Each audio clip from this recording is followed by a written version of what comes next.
You are the awesome one. You should be in the frame because you're awesome.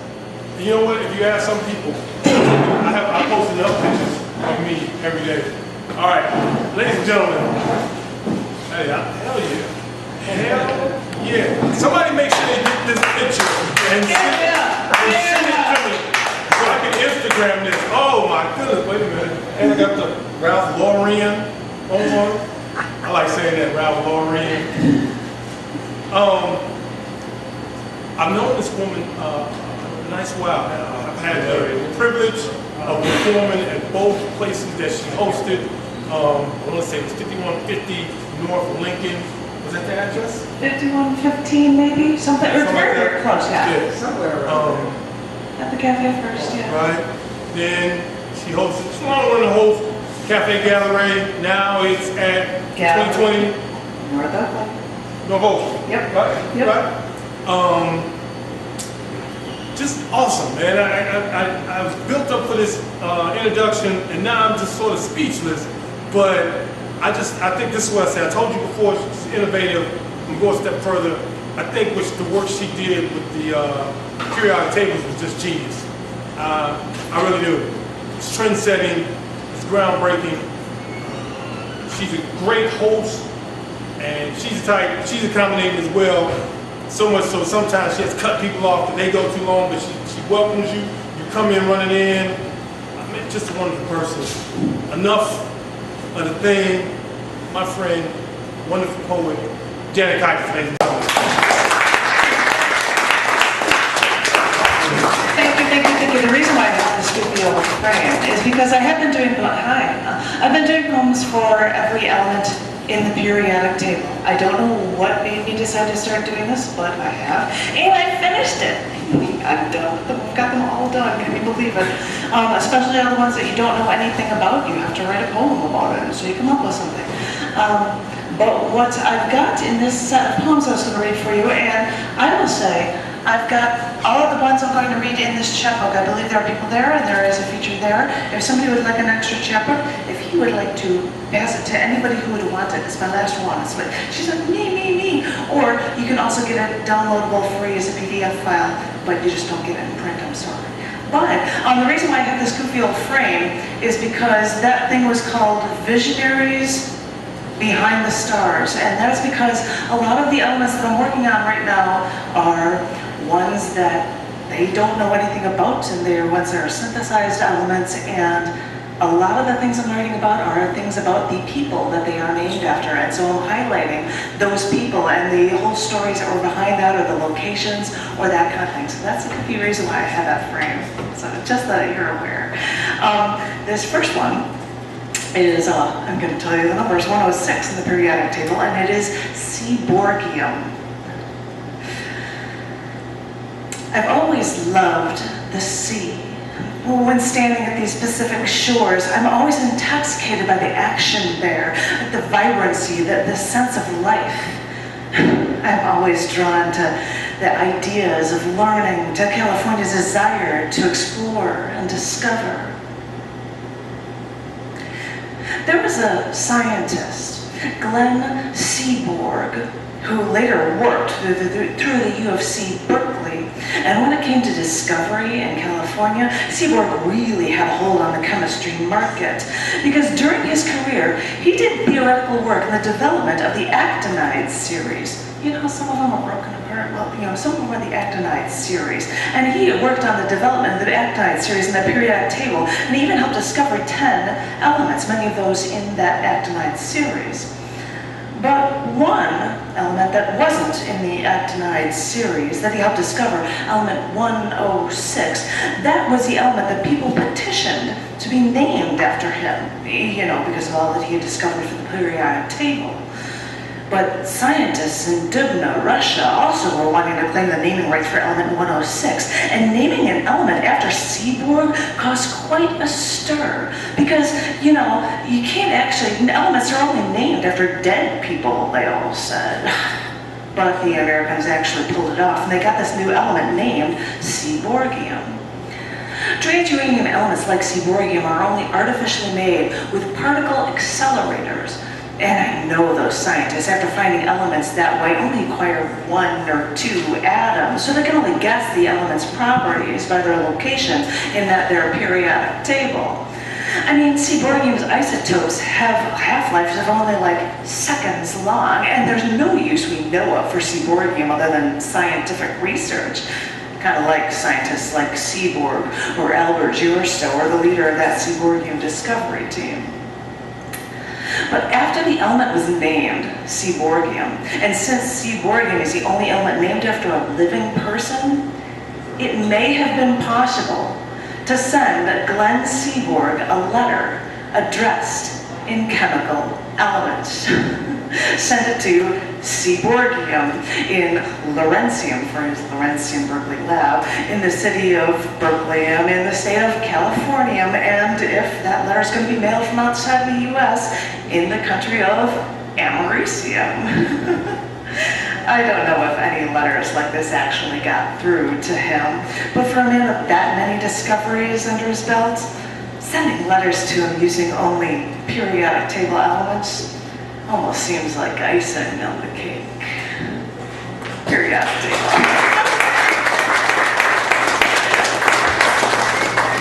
You didn't know it would be like a science lesson while you were here. But this one is a cool one, and I'm giving up for the ladies. This one, I like this one. This one is element 109, and it's called Meitnerium. What do you know about this Meitnerium? Performance artists and feminists alike will jump at the chance to explain that women aren't treated fairly in this world. Women in the workplace make 70-some cents to the man's dollar, and if they're married, they're still expected to take care of the kids and cook the meals and clean the house. As a woman, I can tell you that I'm objectified nearly every time I go outside for a long walk with horn honks and cat calls. And objectively, it is rough when the cards seem stacked against you as a woman trying to get ahead in the world. And I hate to be the person who squashes the ego of all women out there, but if you think it's rough for you women now, think of the uphill battles you'd have to climb if you lived in, say, a century ago. That was a time when women didn't have a right to vote. Why on earth would they want to even go to school? Unless it was, to be a teacher or a nurse, when their place is at home to live to agree with their breadwinner, husband, father, patriarch, master. Because not all of you may have a scientific mind. There was one woman, Liza Meitner, born to a Jewish family in Austria 10 years before Hitler. She was blocked in so many ways to achieve any of her goals in life. Because she actually got her doctoral degree in physics in the days when women weren't even allowed to attend schools of higher education. Professor Planck in Berlin, who actually rejected any woman wanting to attend his lectures, he allowed her in, and in 1 year, Meitner even became his assistant. She later worked without a salary before she worked in Prague as an associate professor. She was the first woman in Germany to become a full professor in physics. She eventually co-discovered nuclear fission with Otto Hahn. I mean, Albert Einstein even praised her by calling her the German Marie Curie. And yeah, as Adolf Hitler came to power, and most of her colleagues emigrated from Germany after they were forced to resign their posts, Meitner just immersed herself in her work until she witnessed the Anschluss, the annexation of Austria into Germany, that she was forced in 1938 to flee to Holland and then Sweden. But a chemist where she worked named Kurt Hess, he was an avid Nazi, and he even informed the authorities that she was about to flee, so it was lucky she escaped. Meitner even said she escaped with only 10 marks for money in her pocket, but before she left, Otto Hahn gave her a diamond ring for her escape in case she needed to bribe the frontier guards. She didn't need to use it in her escape, so that ring was later given and worn by her nephew's wife.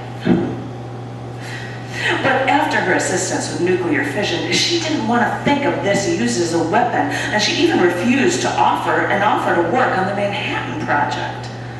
The sad thing is that she co-discovered nuclear fission, but it was her male coworker, Otto Hahn, who was awarded the 1944 Nobel Prize in Chemistry for the discovery of nuclear fission. Some historians say Meitner should have been awarded that Nobel Prize with them, but keep in mind that it was a man's world back then. Though she was nominated for a Nobel Peace Prize 3 times, she has received awards in later years, in addition to having craters in the moon and on Venus named after her, in addition to element 109.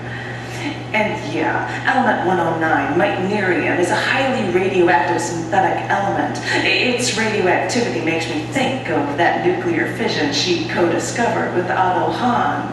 They also discovered the element protactinium, actually. But when it comes to naming element 109, that was the only proposed name, and meitnerium was the only element ever named specifically for a non-mythological woman. And really, there is so little of this meitnerium that people can only guess its properties, but learning and discovering seemed to be something Meitner was all about, facing all odds and achieving so much.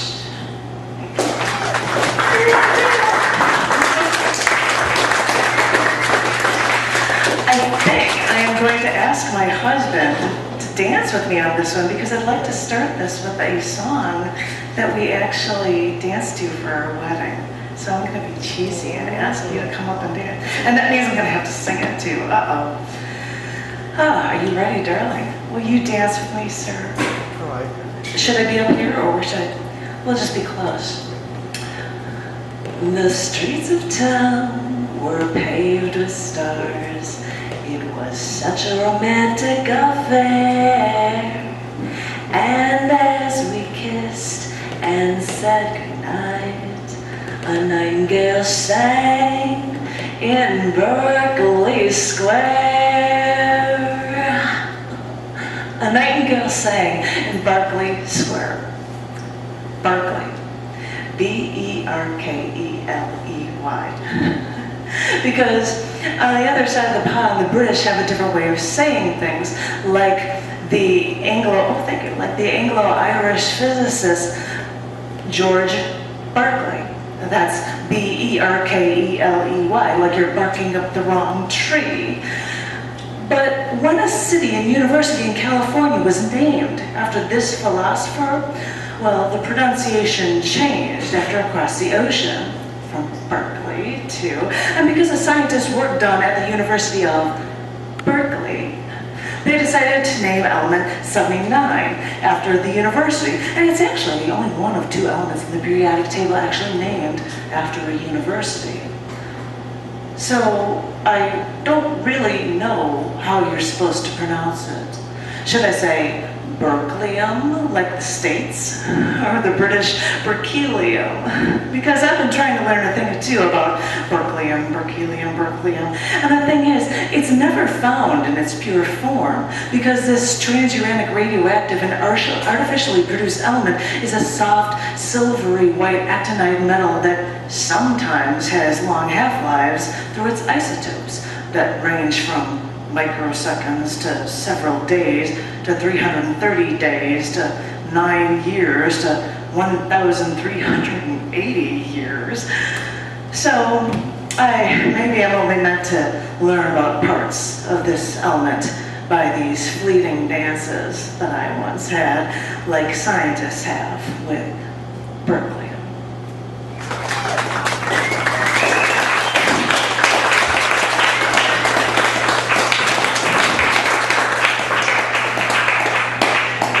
Strange, with a small amount of space, we couldn't like dip or dance appropriately. It was sad. This element, and I did tell you that was 79. Like, you people are really keeping tabs on these things. But this one, a lot of them are much higher on the table. This one is 108 in the periodic table, and this is hassium.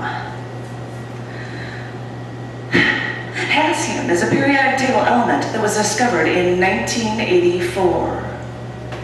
Apple launched its first Macintosh computer in 1984.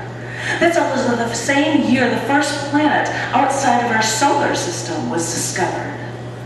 1984 is the year Nelson Mandela saw his wife for the first time in 22 years.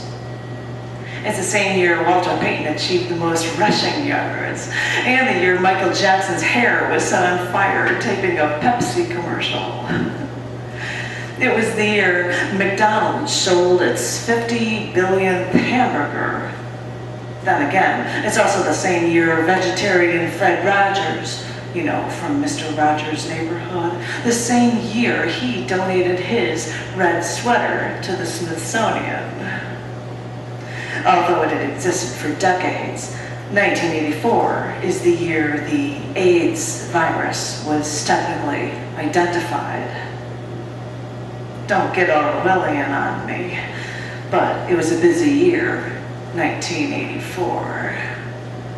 And named for the German state of Hesse, this radioactive synthetic element, that's an element that can be created in a lab but not found in nature. It seems to have a half-life.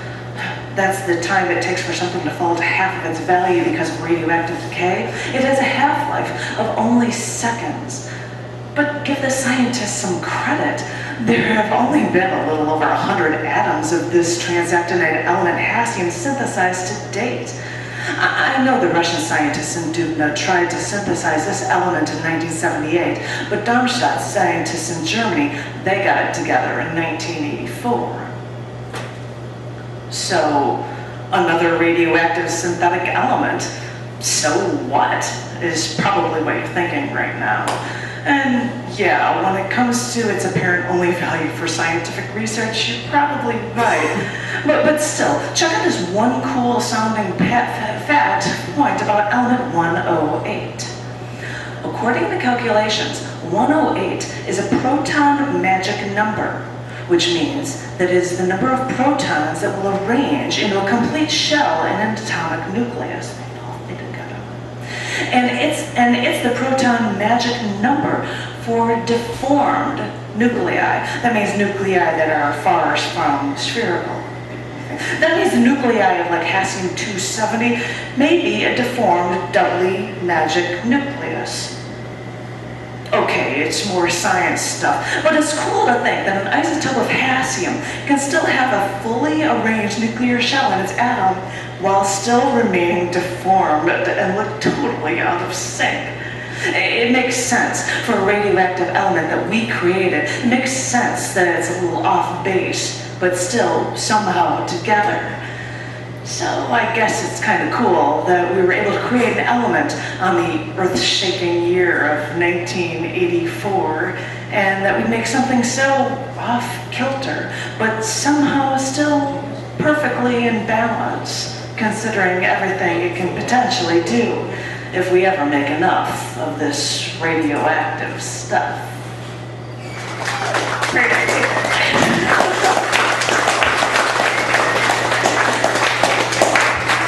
I have only 5 of these for you, but I'm going to end with, I'm going to start by, this is number 105 in the periodic table. This is W, and because I didn't think he'd be here, and because I always say this to my open micers, I'm hoping that I would sample in Joffrey from quoting it at the beginning.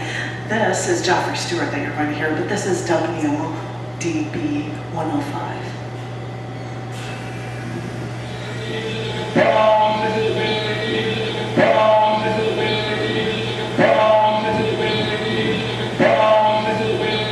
Over the years, the US and Russia have fought over all sorts of things. Thermonuclear bombs, intercontinental ballistic missiles to carry those bombs, even getting men into space, or winning the most Olympic medals, or even making new chemical elements. You may think of the Cold War when I mention the US and Russia, the Soviet Union, but you should probably also think of the Transfermium Wars. where both countries spilled a lot of ink in an effort to come out the winner. Because it was both Dubna in the USSR and Berkeley, California in the USA that claimed the discovery of this element, but after the Cold War, the IUPAC, don't make me spell it out for you, the International Union of Pure and Applied Chemistry, the group that designs the names for elements, they said that the credit for this discovery should be shared between the two. But if the two countries no longer could battle over who discovered it first, they could at least then argue over the naming rights for the elements. The Soviets wanted to call it Niels Bohrium for Danish nuclear physicist Niels Bohr, but Americans wanted to call it Hahnium for the late German scientist Otto Hahn.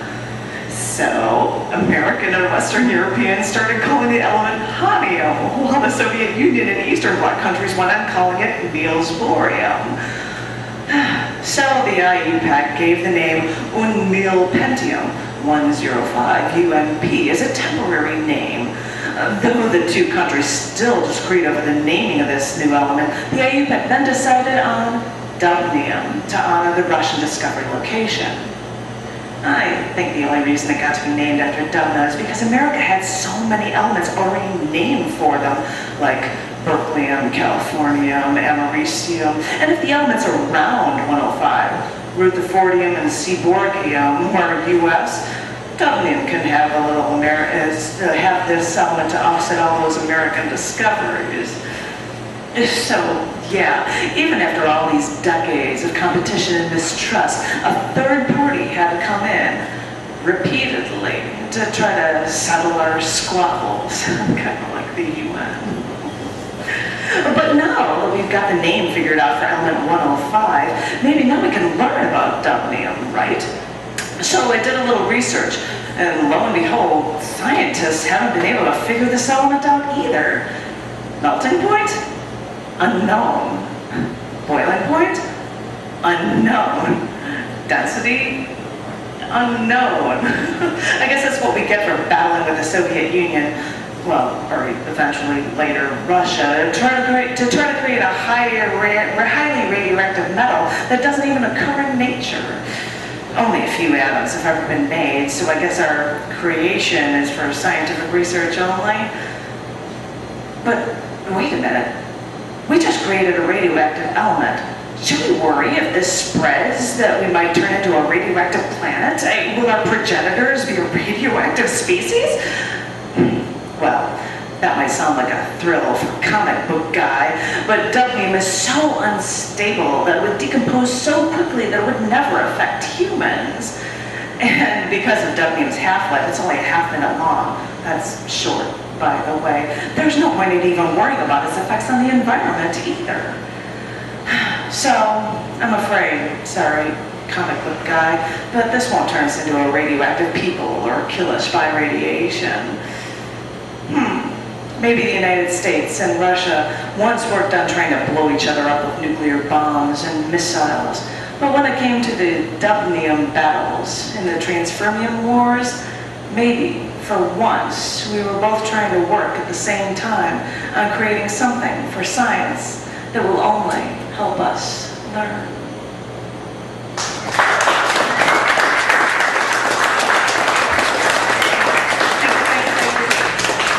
So did you feel like you learned something? Was it all right? What do you think? Thank you.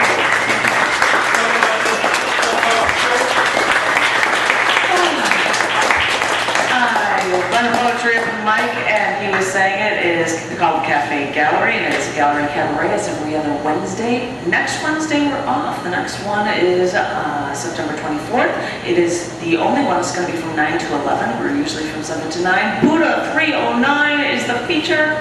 Yeah, which would be triple plus awesome. If you want to know anything about it, you can always bug me at www.chaoticarts.org/thecafe. We have weekly podcasts, and you can have your videos, and that's why I've got all the crazy video stuff, because these will be podcasts and YouTube clips that you can see about it if you want to know anything that's online. And thank you. And thank you. Yeah, tell me about the show.